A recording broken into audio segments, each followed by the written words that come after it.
तो दोस्तों रिसेंटली पाकिस्तान की तरफ से खबर निकल कर आ रही है कि उन्होंने एक और बहुत बड़ा तीर मार लिया है। जिस तरीके से वो अपनी मीडिया के थ्रू अपनी लोकल जो पाकिस्तानी है उनका एंटरटेनमेंट कर रहे हैं, जी हाँ मैं इसे एंटरटेनमेंट ही कहूँगा, वहाँ एक प्रकार का एंटरटेनमेंट चल रहा है। तो खबर यह है कि पाकिस्तान ने भारत के लिए अपना एयर स्पेस बंद कर दिया है।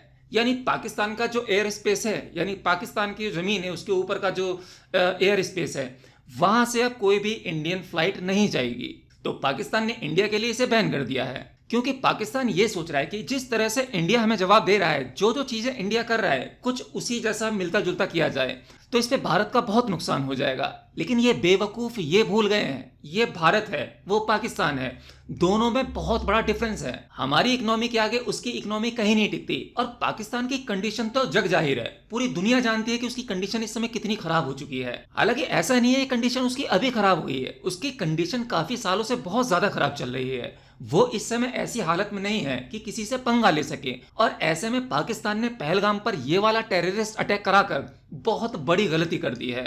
मतलब पाकिस्तान लगभग अभी आखिरी सांसें गिन रहा था, अब वो आखिरी सांसें भी उसकी बंद होने वाली हैं। पाकिस्तान ने अपना एयर स्पेस इंडिया के लिए बंद करके उनने सोचा हम इंडिया का बहुत बड़ा नुकसान कर देंगे। देखिए नुकसान तो होगा लेकिन बहुत थोड़ा होगा भारत के लिए। इधर भारत ने भी पाकिस्तान के लिए अपना एयर स्पेस बंद कर दिया है, यानी कि अब पाकिस्तान की भी कोई भी फ्लाइट भारत के एयर स्पेस से नहीं उड़ेगी। देखिए चाहे हमारी फ्लाइट हो चाहे पाकिस्तान की फ्लाइट हो, जब हमारी फ्लाइट पाकिस्तान के एयर स्पेस से जाती है या पाकिस्तान की फ्लाइट हमारे एयर स्पेस से होकर गुजरती है तो इसकी परमिशन देने के बाद इसका हमें पैसा देना होता है। यानी अगर हम अपनी फ्लाइट से पाकिस्तान के ऊपर से निकलते हैं तो इसके लिए हमें पैसे देने होते हैं, और ऐसे ही पाकिस्तान जब भारत के एयर स्पेस से निकलता है तो उसे भी पैसे देने होते हैं। तो इंडिया के लिए कोई बहुत बड़ी परेशानी वाली बात नहीं है। इंडिया के जो फ्लाइट थे जो मिडिल ईस्ट की तरफ जाते थे, चाहे दुबई की तरफ हो या यूरोप की तरफ हो, तो ये सभी फ्लाइट पाकिस्तान के एयर स्पेस से ही होकर जाते थे। अब इनके लिए हमें रूट डाइवर्ट करना पड़ेगा, और वहीं अगर पाकिस्तान को म्यांमार और थाईलैंड जाना होता था तो वो हमारा एयर स्पेस यूज करता था। अब उसको और ज्यादा लंबा रूट लेना पड़ेगा, समुद्र की तरफ से ऐसे नीचे से घूमकर काफी लंबा रूट पड़ जाएगा उसके लिए। अब देखिए इसमें हमारा बहुत बड़ा नुकसान नहीं है, जैसा कि मैंने भी आपको बताया। इस समय हमारी इकोनॉमी जो है, हमारी जो भी कंडीशन है, तो ये हमारे लिए बहुत छोटा सा लॉस होगा, इसे हम आसानी से डाइजेस्ट कर सकते हैं। लेकिन इसको पाकिस्तान को बहुत बड़ा नुकसान होगा। अब वो नुकसान क्या होंगे, तो सबसे पहले तो फ्लाइट टाइम 2 से 2.5 घंटे बढ़ जाएगा। यानी कि जितना समय उन्हें पहले लगता था हमारे एयर स्पेस यूज करके, तो अब वो लॉन्ग रूट लेकर जाएंगे तो उनका तकरीबन 2 से 2.5 घंटे का टाइम बढ़ जाएगा, जिससे कि अब उनका फ्यूल कॉस्ट भी बढ़ जाएगा। यानी जितने फ्यूल में वो पहले ट्रेवल कर पाते थे अब उससे कहीं ज्यादा फ्यूल उनको खर्च करना होगा, और जब फ्यूल अधिक लगेगा तो टिकट उतने में नहीं मिलेगी, टिकट का प्राइस भी बढ़ जाएगा, जिसका सीधा सीधा असर पैसेंजर पर पड़ेगा। तो पाकिस्तान को इस समय ये लग रहा है कि जिस तरीके से भारत ने इंडस वाटर ट्रीटी वाला जो खेल खेला था और उसको हमने डिनाई कर दिया है, उसी तरीके से ये भी कुछ इस प्रकार के गेम खेलें और भारत को गहरी चोट पहुंचाएं। तो ये बेवकूफों को बिल्कुल भी नहीं पता है कि इससे हमें कोई भी फर्क पड़ने वाला नहीं है। बौखलाहट इतनी ज्यादा बढ़ गई है कि पाकिस्तान की जो मीडिया है और वहां के जो लोकल हैं, जो भी यूट्यूब चैनल है, वो तो आपको पता लग ही गया होगा कि बहुत सारे यूट्यूब चैनल को बैन कर दिया गया है, क्योंकि वो मिस इन्फॉर्मेशन फैला रहे हैं। वो अपनी जनता को खुश करने के लिए, खुश करना कहूं या कहूं एंटरटेन करने के लिए, तो वहां की जनता एंटरटेन हो रही है किसी तरीके से। वो एक यूनियन, एक यूनिटी बनाए रखना चाहते हैं। वो अपनी जनता को वो सच नहीं दिखाना चाहते जो असल में उनके साथ घट रही है। अगर उनकी जनता को यह सच पता लग गया कि उनकी क्या हालत है, इस समय उनकी पैंट गीली होने के लिए तैयार है, कभी भी उनका सुसु निकल सकता है, एक स्ट्राइक हुई वहीं समझ लो उनकी पैंट गीली हो जानी है। ये कंडीशन अगर उनकी जनता को पता लगती है तो उनका मनोबल टूट जाएगा, वो पूरी तरीके से अंदर से भी बिखर जाएगा। तो इसलिए सोशल मीडिया के थ्रू, वहां की मीडिया के थ्रू, वहां के कुछ लोकल्स, कुछ पॉलिटिशियंस, कुछ मिनिस्टर के थ्रू इस तरह की मिस इन्फॉर्मेशन फैलाई जा रही है। वो ये भी कह रहे हैं कि एलओसी की तरफ उनका राफेल आया था और पाकिस्तानी एयरफोर्स ने उन्हें खदेड़ दिया, वो भाग गया। तो मतलब कुछ भी जो भी मन में आ रहा है वो इस समय बोले जा रहे हैं मीडिया के थ्रू। और न्यूक्लियर बॉम्ब वाली चीज तो इनके पाकिस्तान में जैसे ही बच्चा पैदा होता है उसके कान में बोल दी जाती है कि हमारे पास 130 न्यूक्लियर बॉम्ब है, वो हम कभी भी छोड़ सकते हैं। तो बच्चे को शुरू से यही सिखाया जाता है वहां के मदरसों में भी कि हमारे पास न्यूक्लियर बॉम्ब है।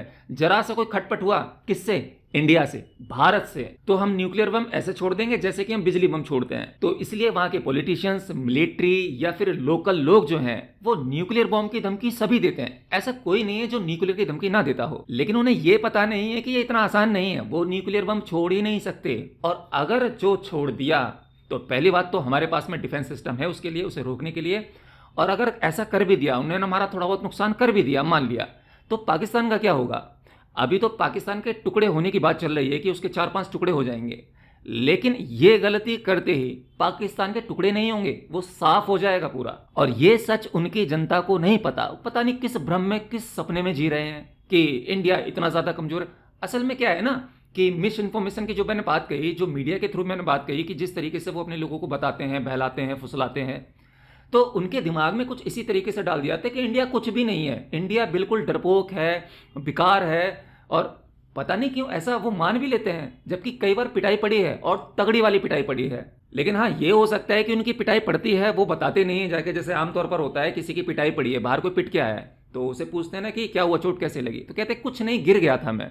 ये नहीं कहते कि पिटाई पड़ी है, बहुत बुरी तरीके से नंगा करके मारा है। तो इनके हजारों सैनिकों के पैंटे इंडियन आर्मी पहले भी उतरवा चुकी है। मुझे लगता है कि इस बार शायद अंडरवेयर का नंबर, लेकिन नहीं, अंडरवेयर तो ये लोग पहनते ही नहीं है शायद। क्यों? तो मतलब पहले इनकी इज्जत का फलूदा बन चुका था। अब कुछ लोग पाकिस्तानी सोच रखने वाले इंडिया में भी हैं और कश्मीर में तो बहुत ज्यादा है। हालांकि कश्मीर के फेवर में भी बहुत सारे वीडियोस आ रहे हैं, लेकिन जब जांच बैठेगी तब देखना वहां के कितने सारे लोकल कश्मीरियों के तार जुड़ जाएंगे और पहलगाम के इस अटैक में कितने सारे लोकल कश्मीरियों का हाथ होगा। ये सब जांच में पता लग जाएगा। हालांकि जांच होगी नहीं होगी वो सब कुछ बाद में पता लगेगा। इस पर एक मूवी भी बनेगी यहां तक मुझे लगता है, तो वहां पर आपको सब कुछ दिख जाएगा। तो पहलगाम यानी कश्मीर के जो कुछ लोकल हैं उनके भी कुछ बयानबाजी आने लगी है, वो भी फ्रस्ट्रेट होने लगे हैं और उनको भी लग रहा है कि हाँ, नुकसान हमारा बहुत बड़ा हो गया।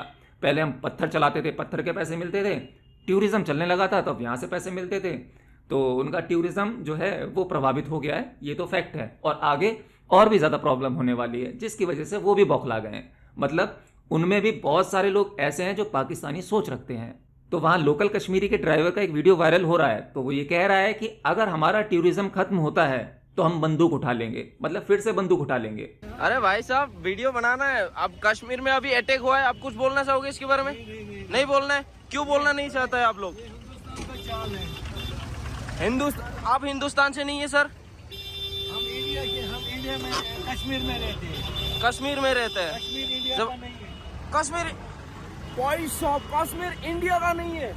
तो देखिए, कहीं ना कहीं ये भी लगता है कि अगर ठीक ठाक सब कुछ चल रहा था, लेकिन कुछ लोगों ने वापस से, वो बात है ना कि सब कुछ ठीक चलता रहेगा, कश्मीरियों से कोई प्रॉब्लम हमें भी नहीं है और कश्मीरियों को भी कोई भी प्रॉब्लम नहीं है। जब यहाँ से टूरिस्ट जाते हैं, कहीं से भी टूरिस्ट आते हैं, तो वो उनको रिस्पेक्ट करते हैं, उनको परेशान नहीं करते। लेकिन जैसे ही बात हिंदू मुस्लिम की आती है, अभी जो इनका आर्मी चीफ है आसिम मुनीर, उसने जो बयानबाजी किया था हिंदू मुस्लिम वाला, ये सारा फसाद वहीं से शुरू हुआ था। तो जब बात हिंदू मुस्लिम की आती है तब वो भूल जाते हैं कि टूरिस्ट हमारा गेस्ट होता है, हमारा भगवान होता है, हमारा अल्लाह होता है, या इनसे हमें बहुत फ़ायदा है आगे चल के। तो वो इन सभी चीज़ों को भुला देते हैं। उनका फर्स्ट प्रायोरिटी वही आता है, इस्लाम फर्स्ट, मुस्लिम सबसे पावरफुल है, हम मुस्लिमों से मान दुनिया में कोई हो ही नहीं सकता। तो वो इस तरह की मेंटालिटी रखते हैं, जिसकी वजह से ये सभी चीज़ें बीच बीच में खराब होने लगती हैं। मतलब थोड़ा कुछ दिन सही चलता है सब कुछ, ऐसा लगता है कि हाँ टेररिज्म खत्म हो गया है, अब टेररिस्ट वगैरह अटैक नहीं हो रहे हैं। मतलब फिर से कुछ इस तरह के बयान आ जाते हैं कि मुस्लिम सभी एक हो जाओ, मुस्लिम खतरे में है, इस्लाम खतरे में है और अब हमें जिहाद की ज़रूरत है। तो बस फिर से ये उसी माइंडसेट पर आ जाते हैं और ये इस तरह की घटनाओं को अंजाम देने लगते हैं। तो कुल मिलाकर मानसिकता खराब है, लेकिन मुझे लगता है इस बार ठीक हो जाएगी, इनका पक्का वाला इलाज होने वाला है। तो आप क्या सोचते हैं? अपनी राय कमेंट बॉक्स में लिखकर ज़रूर बताना। पाकिस्तानियों के लिए जो भी आपको लगे, जो मन करे वो लिखना। देखते हैं कि किसका कमेंट सबसे अच्छा होता है, फिर उसे पिन किया जाएगा। मिलते हैं नेक्स्ट वीडियो में, तब तक के लिए जय हिंद।